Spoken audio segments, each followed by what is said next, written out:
फलवारी भूखल बारू सावन के सुमारी जान खैले नहीं खुतु फल फलवारी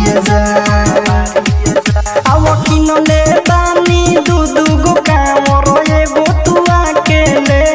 जा याद आइल ह त फोन कइले बानी संगे देव घर चल करे जा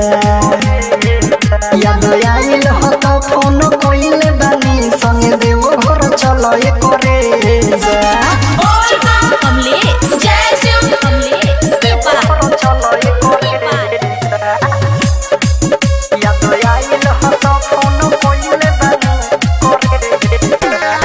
बाबा के कृपा रही तो हमनी पे हो जाई लगन में शादी तन मन और दिल धड़कन से जाके चढ़ई हो बरसादी लगैले बाड़ुआ से कोके दिसवा से तो घर परिवार तू तेजा याद आइल ह त फोन कइले बानी संगे देव घर चल करे जा याद आइल ह त फोन कइले बानी संगे देव घर चल करे जा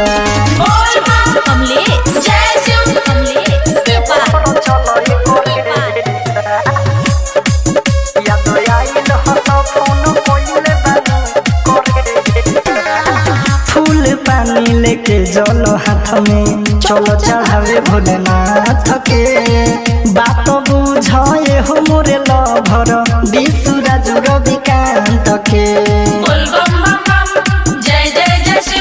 देव घर जाए से पहले सुनल भेजले बानी संदेश